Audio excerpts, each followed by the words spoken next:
이어주실 분 계세요?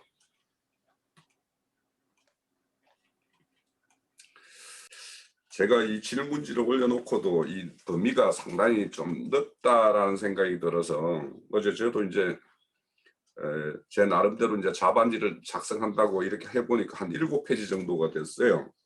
그래서 최종적으로 다듬지를 못해가지고 제가 이걸 어, 오늘 이 집회 끝나면 좀 다듬어서 이렇게 올리기는 할 텐데 질문지가 그렇게 뭐 만만치도 않을 수도 있고 그렇겠다라는 생각은 듭니다.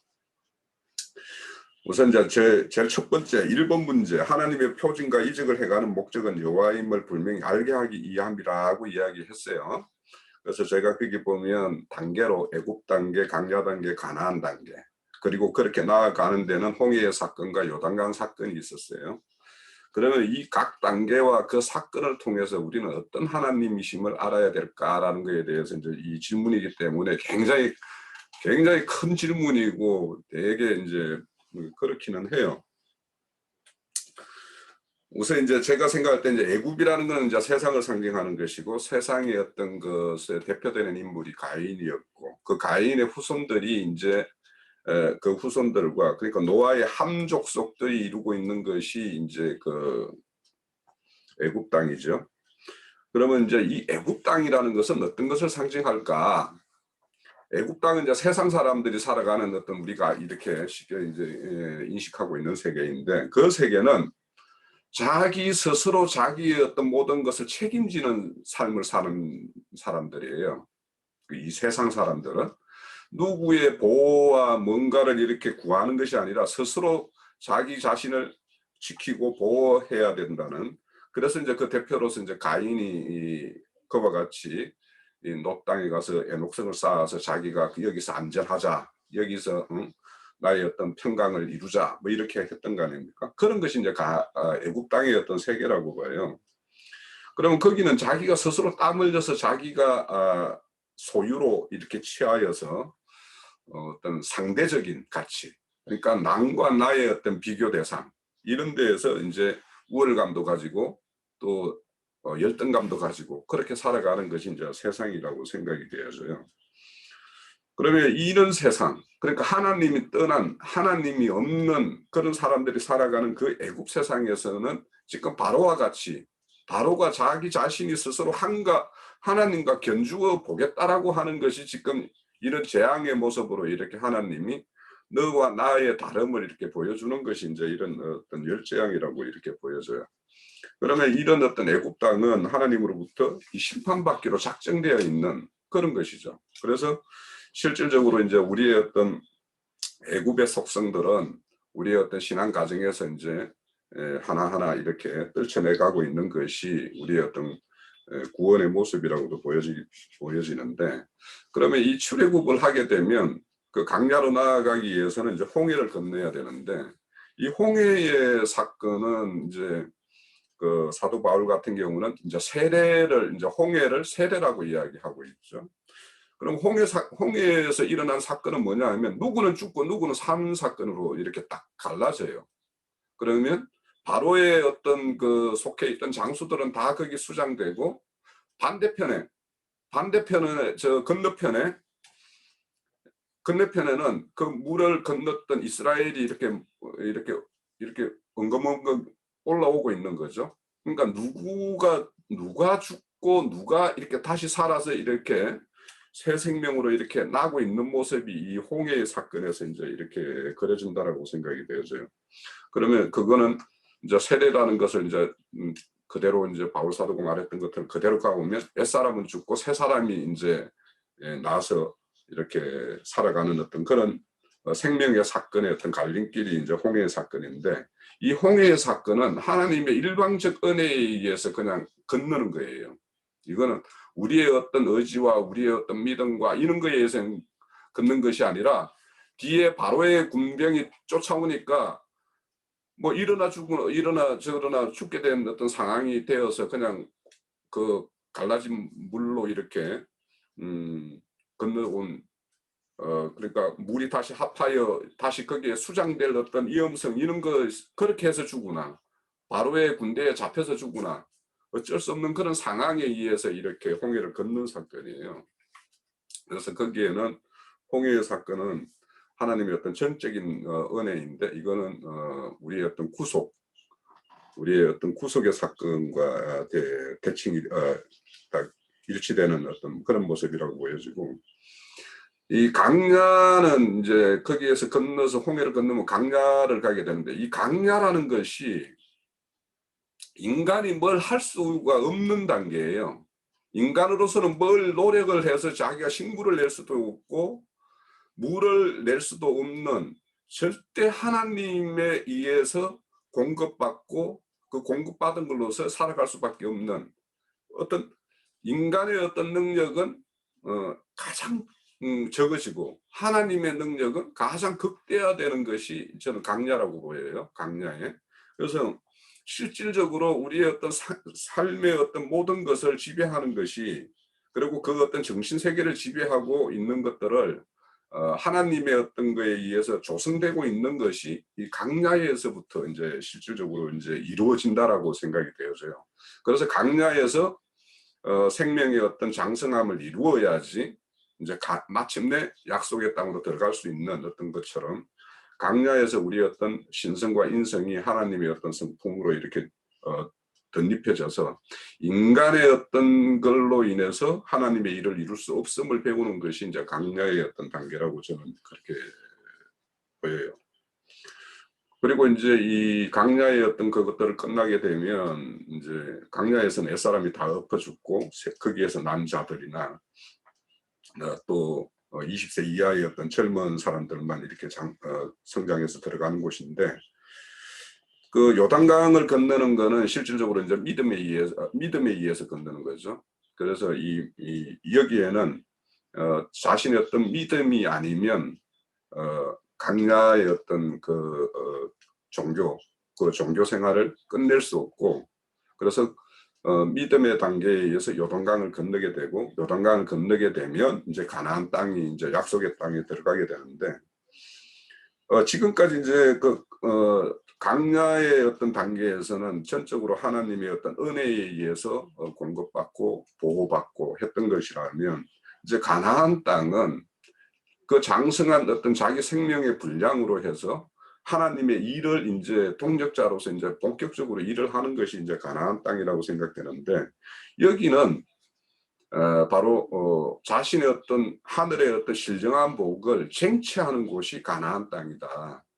그래서 우리가 어떤 신앙의 어떤 가정을 보면 지나온 교회들에서 우리가 배운 거는 늘 은혜만을 이렇게 강조하고 은혜에 의해서 막 모든 것을 이렇게 들어왔어요.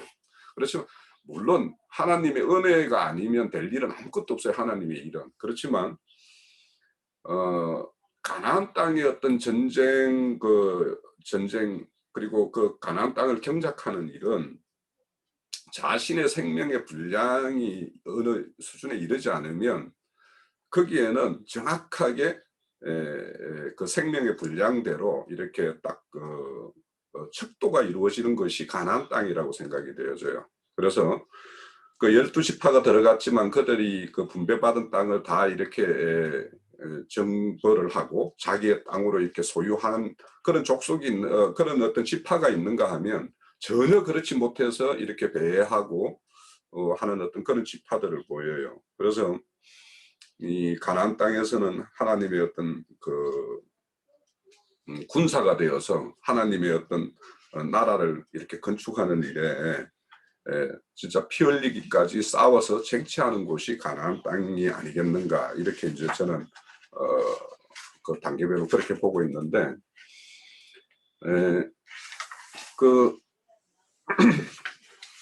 오늘 이제 이런 이제 이런 질문지를 올렸던 거는 하나님께서 이런 표징과 이적을 행하는 이유가 나를 알게 하기 위해서라고 하니까 우리는 어떤 하나님으로 알아야 되는가. 그래서 우리가 늘 은혜만 하는 어떤 그런 거라면 그 사람의 어떤 신앙의 단계는 강야 단계에 있는 것이 아닌가. 이제는 우리가 장성한 자가 되었다라면 이제는 당당하게 하나님의 일을 위해서 자신의 모든 것을 이렇게 투영하는 그런 어떤 신앙의 단계로 나아가는 것이 가나안 땅의 단계가 아닌가 이런 생각이 들고요. 또 가나안 칠족속 정벌과 분배받은 땅을 경작하는 과정에서 하나님이 어떤 하나님이심을 알아야 할까요라는 것은 가나안 칠족속에 대해서도 이제 우리가 생각할 때 이게 이제 강약교회에서는 늘 자신의 어떤 속사람에 대해서만 이야기를 해요. 그래서 이제 늘 우리 교회에서 보면 속생명파라고 이야기하는 거. 그럼 그것이 없냐 하면 있어요. 그런 것이 있어야지. 그게 생명의 분량과 관련되는 것인데 결국에는 속생명이라는 게.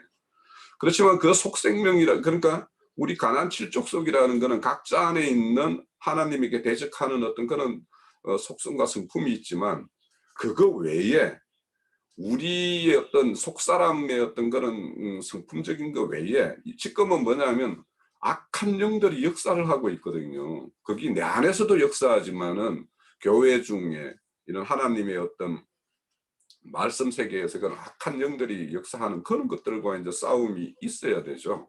그래서 우리가 가나안 칠족속도 내적인 면과 외적인 면 이런 것들에 대해서도 우리가 균형감 있게 그래야지 사람의 어떤 온전함도 이루고 또 어떤 교회의 어떤 그런 굳건하게 세우는 일에도 우리가 그 참여하는 자가 되지 않는가 이런 생각이 들고요. 이제 저는 이제 그 2번 문제에 보면 이스라엘 백성에게 하나님 자신을 알리기 위해서 이스라엘과 바로와 그 신하를 분명하게 나누어 대하고 있다. 이렇게 지금 계속 이제 내 백성, 네 백성 이렇게 하는 것처럼 그러면 자, 구속사에서 바로와 그에 속한 자들과 구원받은 이스라엘이 하나님의 어떤 공의의 기준은 무엇일까? 자, 이거는 이제 그 3번의 문제와도 이제 관련이 되고 율법과 복음 시대에 그러면 이스라엘과 이방인 사이에 하나님의 공의는 어떻게 다른 것인가? 그럼 율법의 시대에 어떤 하나님의 공의와 그럼 복음의 시대에 하나님의 공의가 다른 것인가? 자, 그러면은 이제 그 율법의 시대는 하나님의 율법을 잘 지키는 것이 하나님으로부터 의롭다함을 받을 수 있는 것인가? 자, 이 근저에는 우리가 이제 늘 언약이라는 말이 이제 그 바탕에 딱 깔려 있는 것인데요. 자, 구약의 이제 그 율법의 시대는 구약이라고 그러고 우리가 이제 복음 시대는 이제 신약이라고 하는데 그럼 구약이고 신약이고 간에 가장 기본 바탕을 이루는 것은 하나님의 약속이라는 거예요. 이 약속에 대한 믿음이 있고 없고에 따라서 하나님의 명령한 것에 대해서 어떻게 따르고 어떻게 듣고 실행하느냐가 결정된다라고 저는 생각을 해요. 그러면 이제 구약의 이제 그 율법에 대해서는 이제 하나님이 이런 제사를 지내라고 그랬어요. 그러면 이런 제사를 지내는 것이 하나님과의 약속과 어떻게 매칭을 시키느냐에 따라서 그 어떤 사람이 그 어떤 하나님의 명령을 수행하는데 그 어떤 내용이나 어떤 그 사람의 어떤 자세가 이게 단순히 어떤 모양만 내는 그래서 그런 어떤 겉모양만 내는 그런 것으로 가느냐 정말 이 하나님의 지시하는 것이 하나님이 우리에게 복을 약속하셨고 복을 이루어 주실 것이라는 어떤 약속에 대한 어떤 믿음으로 가느냐에 따라서 그 어떤 행위가 똑같이 짐승 제사를 지내도 그 사람의 어떤 태도는 전혀 다르다라고 생각이 들어요, 저는. 그래서 결국에는 율법이나 복음이나 다 믿음이 무엇인가에 따라서 믿음에 따라서 결국에는 그 어떤 행위가 겉으로 드러나는 것은 똑같을지라도 하나님은 그 사람의 어떤 심중을 헤아리기 때문에 그 약속과 관련이 있다. 그래서 오늘날 우리가 율법에 대해서도 그러면 겉으로 어떤 사람들이 열심히 행하는 사람이 있는가 하면 그 사람이 진짜 하나님의 어떤 그 약속에 대한 어떤 믿음 없이 그렇게 그 모양만 내는 것이라면 하나님께서 그게 어렵다고 할 수 있겠는가. 그래서 율법의 시대나 복음의 시대나 근저의 하나님의 공의는 믿음이 자리하고 있다라는 이제 이런 생각이 되어졌어요. 그래서 이런 거에 대해서 이제 우리 형제 자매님들이 그 질문지를 올릴 때 되게 궁금했어요. 어떻게 생각을 하고 있는가. 율법의 시대는 어떻게 하는 것이 하나님이 공의롭고 의롭다라고 판단을 하고 있는가 하는 것에 대한 어떤 판단을 좀 구해보고 싶어서 이제 그 질문지를 올렸었고요.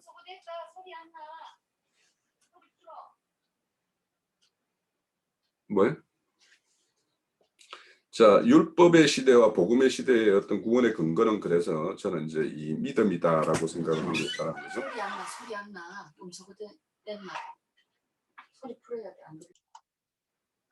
우리 김자매가 와서 소리가 안 난다고 그러는데 내가 볼 때는 아무 문제 없이 잘 되는 것 같은데. 자, 그래서 좀 이제 그 질문지가 길어서 그렇기는 한데 좀 뛰어넘어서 좀 말씀을 드리고 저도 마칠게요. 여기에 이제 아까 형제님이 동풍과 서풍의 이야기를 했는데 이제 오늘날의 동풍은 무엇이고 이제 서풍은 무엇일까? 그러면 이 세상에 부는 동풍이 있고 종교계에 부는 동풍이 있고 또 세상에 서풍이 부는 게 있고 또 종교계에 또 신앙계에 이제 이렇게 서풍이 부는 게 좀 다를 수 있겠죠. 자, 세상적으로 보면 아까 이제 형제님께서 말씀하신 대로 요즘에 주식이 막 붐이에요.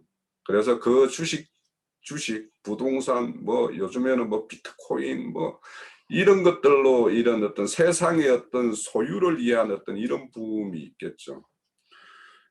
그러면 이제 그런 어떤 것이 동풍이에요, 사실은. 그런 걸로 인해서 사람들을 많이 잡아가죠. 그런 어떤 세상에 이제 묶이게 되고. 그래서 거기 보면 온 낮과 온 밤을 막 이렇게 한다라고 그래요.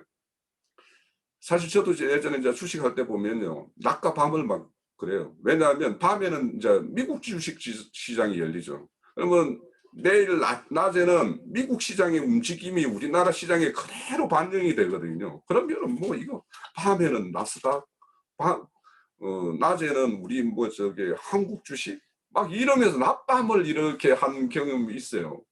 그러면 이제 저 같은 경우는 이제 그런 식으로 이제 경험을 해봤는데, 그러니까 이 세상의 어떤 부는 어떤 동풍은 여러 종류가 있죠. 각 그 어떤 사람들이 살아가는 어떤 방식에서. 그런데 서풍 그런 것들을 물리치는 서풍은 유일하신 참 하나님의 말씀 외에는 뭐가 있겠는가. 그래서 우리가 이제 현재 각 사람들마다 동풍을 맞고 있는지 서풍을 맞고 있는지는 다 모르겠어요. 그래서 저는 개인적으로 요즘에 뭐 큰 동풍에 뭔가 휘둘려서 막 낮밤을 못 자고 뭐 이런 거는 없어요. 오히려 이제 50세 되면 뭐가 온다라는 거 그것 때문에 이제 잠을 좀 못 잔 적이 있는데 요즘에는 뭐 머리만 대면 좀 자더라고요. 요즘에 내가 이제 그 퇴직을 하고 뭐 기존의 회사에 퇴직하고 이제 다른 회사에 오니까 좀 시간도 좀 자유롭고 해서 뭐 낮잠도 좀 즐기고 막 이럽니다. 그래서 하나님은 뭐 의인에게 잠을 주신다고 그랬으니까 뭐 그래서 오는지 몰라도 요즘에 잠을 잘 잡니다. 잠. 그래서 온 낮과 온 밤을 이렇게 동풍을 불어오고 있는 이런 사람이면 서풍이 어디에서 시작되는지를 잘 그는지를 잘 아셔서 우리 각자에게 이렇게 서풍이 불어올 수 있도록 이렇게 하는 것이 참 중요하다는 생각이 들고, 자, 지금 이제 제가 질문지 중에서 보면 이제 여기 바로에 속한 사람들이 우리를 함정에 빠뜨렸다 이렇게 이야기를 해요, 그죠? 우리가 함정에 빠져 있다. 그래서 이제 이게 단순히 하나님이 우리 어떤 인생에 이제 섭리하고 간섭하게 되면 함정에 빠뜨린 것 같이 그렇게 되죠. 저도 그렇게 생각을 했었으니까 예전에 빠졌을 때. 그런데 이제 우리 이제 말씀 중에 보면 고난이 유익이라는 말이 있잖아요, 그죠?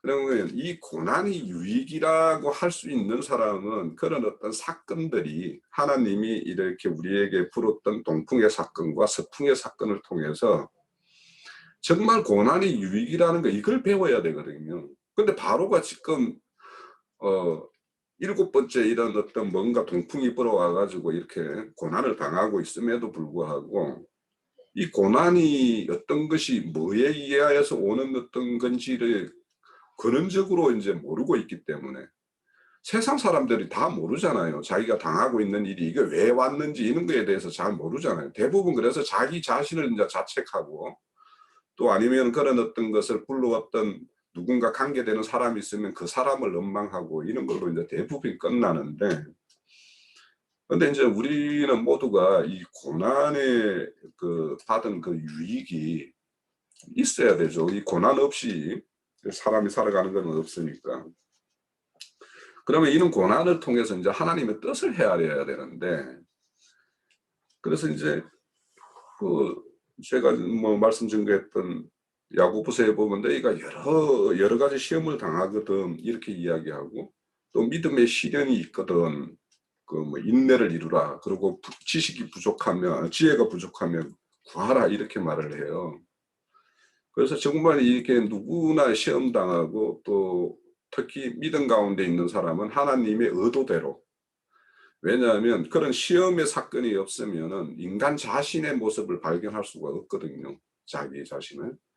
그러면 그런 어떤 시험을 통해서 우리의 어떤 실상을 드러내고 하나님의 어떤 그런 가운데서 의도를 이렇게 읽어야지 그래야지 이게 고난이 인제 유익이고 그래서 인제 하나님에 대한 어떤 믿음의 근육이 인제 자라서 어떤 시련이 오더라도 좀 이길 수 있는 어떤 그런 것이 될 텐데 그래서 인제 뭐 우리 베드로전서나 이런 데 보면은 믿음의 시련이 있는 거 이런 것들은 너희들은 금 같은 걸로 이렇게 연단하는 것이 아니라 음 불시험을 이렇게 오거든 그런 것을 이상히 여기지 말으라고 그러잖아요. 그래서 우리가 이런 어떤 동풍과 서풍은 우리에게 많은 것들을 하나님께서 이제 의도대로 보내는 것도 있고 우리 안에 뱃사람의 어떤 속성에 의해서 불러오는 것도 있고 이러니까 우리가 그런 거에 대해서 좀 지혜롭게 해야 될 것이다라는 생각이 들고요. 예, 제가 뭐 나머지 내용은 뭐 카페에 좀 올려서 좀 공유를 하도록 그렇게 하겠습니다. 마칠 시간도 됐고 그래서 잠깐 몇 가지만 오늘 집회에 참여한 우리 형제님들 수고하셨고요. 특히 이제 우리 홍 형제님이 이렇게 쭉 일목요연하게 설명을 본인이 이제 질문글을 올렸으니까 했는데 한 가지 꼭 좀 지적을 꼭 해야 되겠다라고 생각하면서 들은 것이 있어요. 그 뭐냐면 이제 오늘 그 중심은 그 이제 메뚜기 재앙에 관한 건데 조금 이제 더 나아가서 광야를 거쳐서 가나안 땅에 들어가는 이야기와 이제 연결을 했었기 때문에 물론 그 연결성이 있기 때문에 그래요. 애국에서 이 열 재앙이라는 것은 출애굽을 위한 준비 과정을 지금 말하는 것이잖아요. 이게 임산부가 해산하려면 애가 돌린다 그러죠. 뭐 그런 경우 뭐 뭐라 그러는데 진통, 진통이 왔다 이제 뭐 이렇게 말하죠. 이제 그런 것을 생각하시면 되니까 그런데 이제 또 더 나아가는 말씀까지 오늘 했어요. 그런데 이제 다 잘 증거하셨는데 가나안 땅의 그 군사들에 관한 부분에서는 오해의 소지가 듣는 분들이 잘못하면 있겠다는 것을 내가 느꼈어요.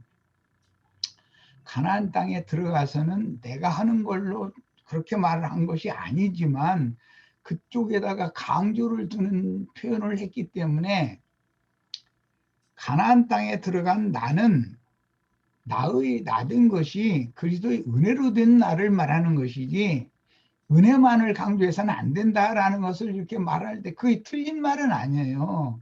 사람이 더 완전한 대로 나아가는 구원을 이루어야 되지 않냐 이제 이 얘기를 하는 것이 목적이었으니까. 그런데 나처럼 새겨가면서 듣는 게 아니라 트집을 잡으려고 하는 사람들한테는 빌미를 줄 수가 있다고 들었던 거예요.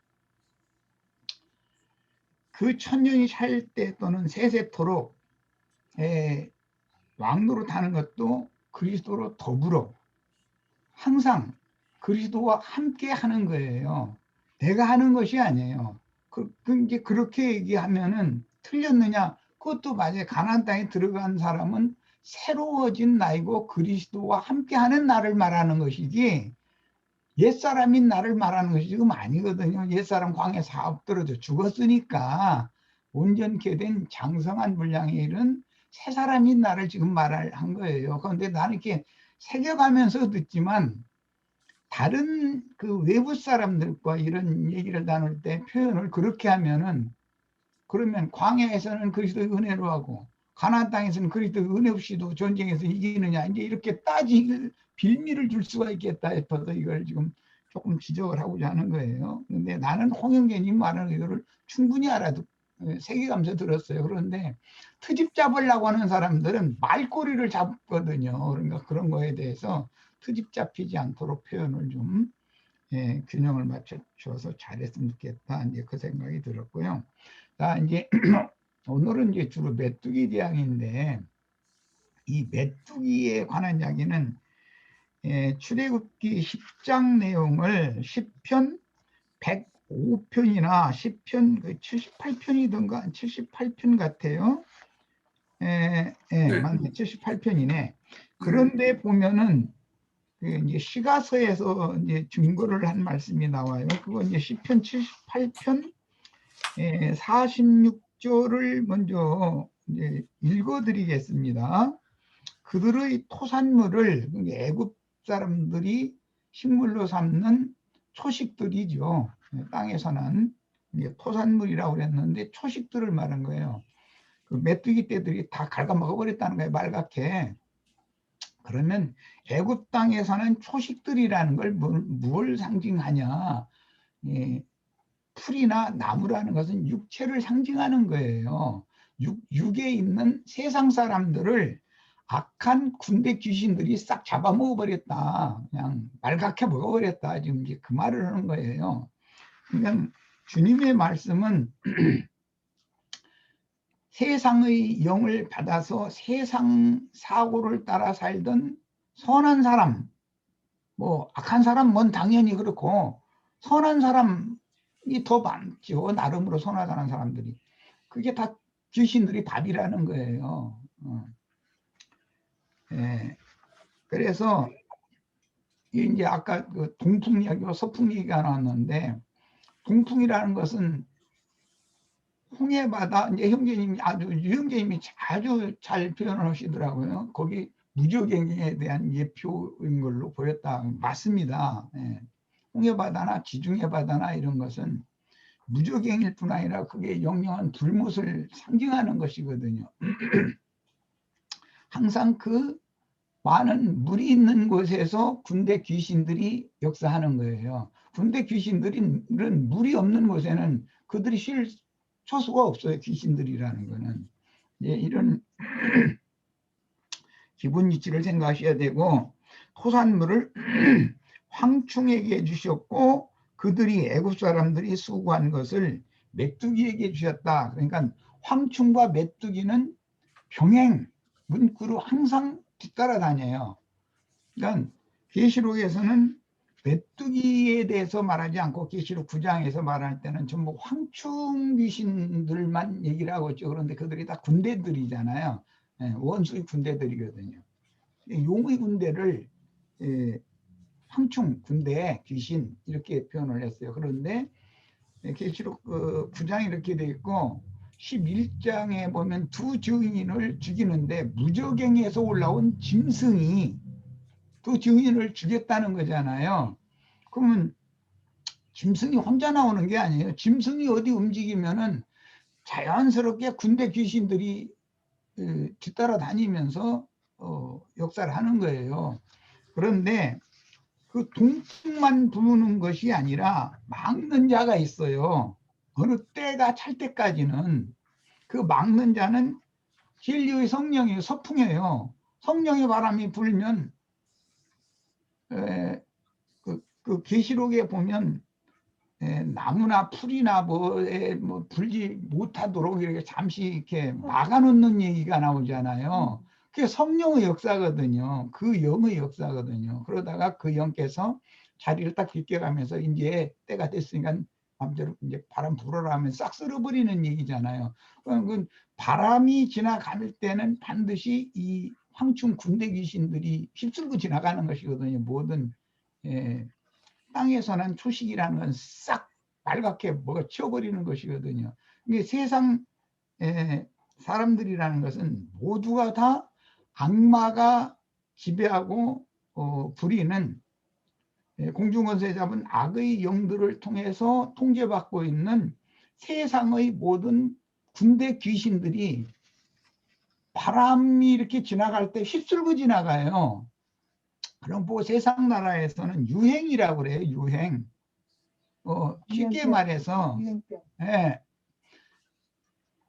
아까 우리 홍영재님 참 정확한 얘기를 하던데 세상의 유행도 있지만 종교적인 유행이 있어요.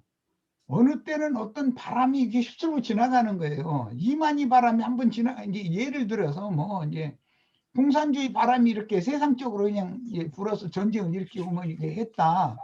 그런 것은 세상사라는 건 초상이니까 영적 세계에 대한. 그러면 그 공산주의라는 것이 극우주의자들이지 극좌파라고 우리나라 사람들은 그 공산주의는 좌파다 이랬었던데 그거 몰라서 하는 소리예요. 그들이 극우주의자들이에요. 일본의 히로히토나 라틴의 그 무솔리니 그다음에 게르만 민족 중에서 그 누구죠? 히틀러 이런 사람들이 이게 극우주의자들인 거예요. 극우주의자들이 항상 자기네들을 위장하기 위해서 극좌파를 소탕하기 위해서 우리가 전쟁을 일으켰다. 항상 그렇게 말하는 거거든요. 그들이 만들어낸 반대파지요. 말하자면 이런 것을 잘 깨달으셔야 돼요.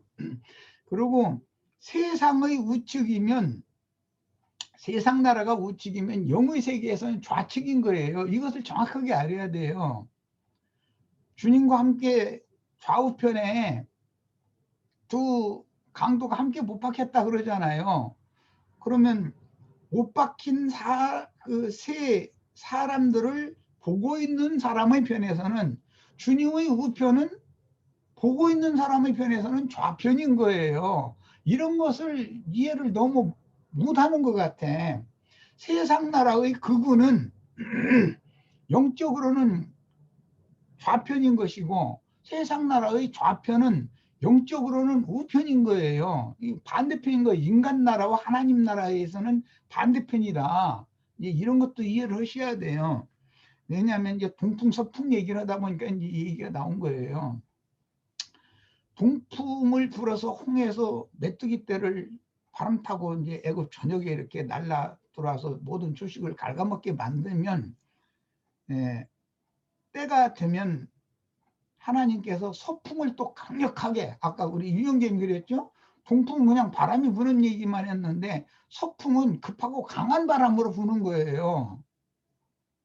그 강력한 바람이 불어가지고서 메뚜기 떼를 또 싹 몰아가지고 홍해바다 속에다 다 갖다 몰아 넣어버리는 거예요. 그 무적행에 넣고 잠근다는 거잖아요. 그게 이제 그런 이치를 생각하시면 황충이라는 그 용어와 메뚜기라는 용어는 항상 병렬되어 있다. 이렇게 일직선상으로 성경에는 두 가지를 함께 말한다. 그런데 이제 우리 형제님들이 오늘 그 단어 사전 찾아본 이야기는 하신 분이 없었는데 단어 사전을 찾아보면 메뚜기라고 번역된 단어가 9가지나 돼요. 각각 발음이 다르고 약간씩 메뚜기 과에 속하지만 아까 유영재님이 그랬어요. 느치라든지 뭐 황충이라든지 이거 전부 메뚜기 과에 속하는 거예요. 그런데 그 크기가 약간씩 다르고 날개난 정도가 약간씩 다른 거예요. 그 메뚜기가 알라가지고서 그 메뚜기는 번식을 어마어마하게 하거든요. 그게 그런데 알에서 막 까난 거, 그 다음에 조금 자란 거, 조금 더 자란 거, 그 다음에 이제 완성된 거, 짐승 세계, 마귀의 세계에도 단계가 있어요. 마귀의 세계에도 초신자도 있고 조금 자라는 놈이라고 그러는데 조금 자란 신자도 있고 뭐 이렇게 해서 난 가르치는 이제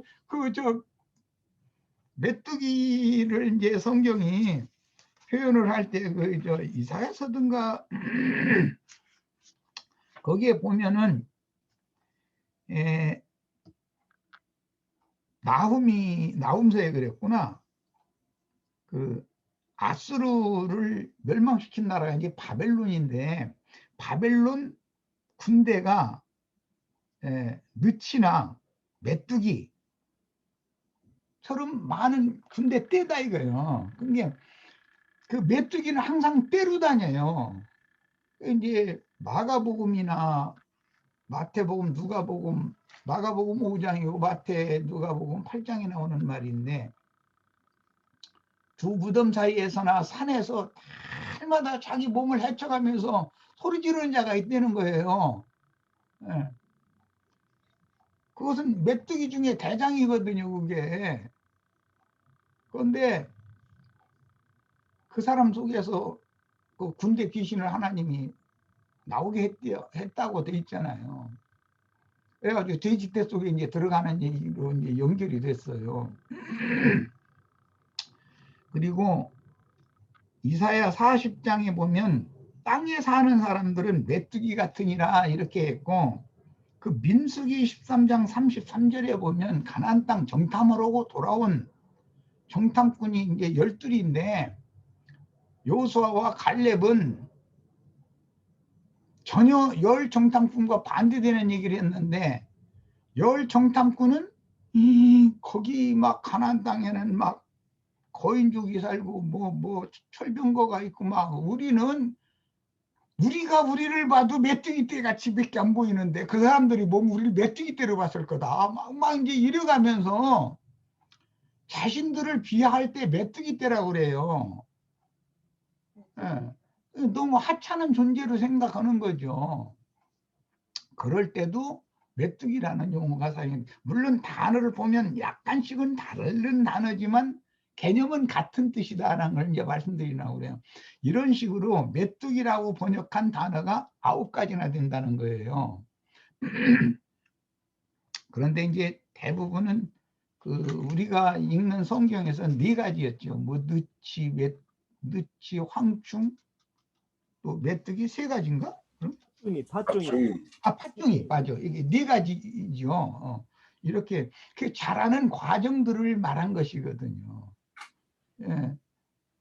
세상에서도 청와대에 앉아 있는 분, 청와대 저 참모들 또 각부 장관들 이렇게 무대가리들이 있고 군대에도 장수가 지휘자가 있잖아요. 그 지휘자를 보필하는 사람들이 있고 그게 이제 그 성경에 이 메뚜기에 관한 말씀이 나올 때 보면 그게 나온다. 나훔서 아까 있다만 네가 네 상인을 하늘의 별보다 많게 하였으나 이건 이제 아수르 보고 말하는 거예요. 느치가 날개를 펴서 날아감과 같고 그 느치라는 것은 겨울에 좀 찬바람이 불면 뭐 울타리 이런 데 막 새까맣게 앉았다가서 날이 조금 해가 올라오면은 날갯짓 조금 하다가 날아가 버리잖아요. 이제 그런 건 상징이죠. 내 방백은 메뚜기 같고 내 장수들은 큰 메뚜기 같다 이렇게 해놨어요. 근데 메뚜기도 종류가 있는 거죠. 큰 메뚜기도 있고 장수 메뚜기도 있고 뭐 느치도 있고 황충도 있고 이제 이렇게 있는 거 팥종이도 있고 이렇게 이게 이런 것이 귀신들의 세계인 세상나라라는 것도 계급 체계가 있다는 걸 알 수가 있는 거예요. 마찬가지로 기독교계라는 것이 평신도가 있고 구역장 조장이 있고 또 뭐 집사 권사가 있고 장로 목사가 있고 뭐 이렇게 체계적으로 돼 있거든요. 그 군대 체계로 돼 있잖아요. 그렇게 한 것이 어디서 왔냐면 모세의 장인 이드로가 그것을 가르쳐 줘서 그게 지금까지도 계속 그 짓을 하고 있는 거예요. 그런데 주님은 오셔서 그런 걸 완전히 일거에 깨 부셔버리잖아요. 너는 나 형제다. 그러니까 다 평등이다 이래버린 거예요. 그러니까 이 말이 유대교 지도자들에게는 제일 듣기 싫은 말이거든요. 그럼 우리와 평신도가 저 가난해서 헌금도 못 내고 저런 거지들하고 우리와 똑같단 말이요? 이제 이게 얼마나 중요한 말씀, 맨 먼저 깨부시는 말씀이 그 말씀이잖아요. 예수님의 평등사상을 딱 가르치는 거예요. 거기로부터 말씀에 보면 저를 어떻게 죽일까가 거기서 또 올라오기 시작하는 거거든요. 끌어오르는 거예요. 뭐 견뎌나는 거예요. 예를 들어서 우리나라 같으면은 뭐 대통령한테까지야 감히 그렇게 않겠지만 뭐 무슨 장관이나 뭐 청와대 어떤 부서의 실장 뭐 이런 사람들한테 당신이나 내나 인권으로 보면 똑같지. 당신은 등급이 높고 나는 낮은 건 아니잖아. 세상 나라를 다스리는 데 있어서 당신이 국민들이 대표로 뽑아준 대통령에게 임명을 받아서 그 직위를 하는 것뿐이지. 나를 불러주신다면 난 당신보다 더 잘할 거야. 당신이나 나나 뭐가 달라. 만약에 이렇게 했다고 그래요. 그러면은 조문으로 되어 있는 법에는 없지만 그것 보고 뭐라고 그러냐면은 미운털백인 법이 있어요. 찍히는 법이 있는 거예요. 저놈은 내가 가만 안 놔둔다. 그러면 그 사람 직장 생활 위에서부터 암암리에 압력이 들어오거든요. 그러면 이상하게 직장 상사가 어제까지 잘하던 사람이 근데 그 이튿날부터는 낯굿이 변해지기 시작하더니 아이 부대끼면 스스로 이제 그 사표 내게 만들려고 그러는 거잖아요. 쫓아내라는 지령이 내려왔으니까. 그러는 경우가 허다한 거거든요. 그럼 이분이 왜 이러지 갑자기? 그거 다 이유가 있는 거예요. 내가 어느 날 교만하게 말 함부로 했기 때문에 당하는 거예요. 그게. 이런 것을 알고 살아야 돼. 왜 이분이 갑자기 변했지? 이렇게 생각하고 그게 어리석은 거예요. 그러니까 사람이 한번 말 잘못하고 함부로 교만하게 행하면 당하게 돼 있는 거예요. 뭐 이제 얘기가 딴 데까지 갔는데 이처럼 계급 사회와 조직 체계가 있다. 그런데 주님의 나라는 전부 생명의 질서를 세우는 나라예요. 그래서 교회는 누구나 다 똑같아요. 평등해요. 그런 면이 있지만 한 면에서는 영적으로 더 온전케 되어지고 세움을 온전히 받은 사람이 자연히 주님의 나라인 교회에서는 그 상위층을 이루게 돼 있는 거예요. 그것은 눈에 보이는 것이 아니에요. 인위적인 것이 아니니까. 이런 걸 잘 생각하시라고 이제 이 말씀을 드렸어요. 황충 군대 귀신, 메뚜기 떼 이런 건 전부 많은 떼로 움직이는 군대로 상징하고 그것들은 바람을 타고 날아와서 초식을 다 먹어치우는 거다. 그 초식이라는 건 육체를 상징한다.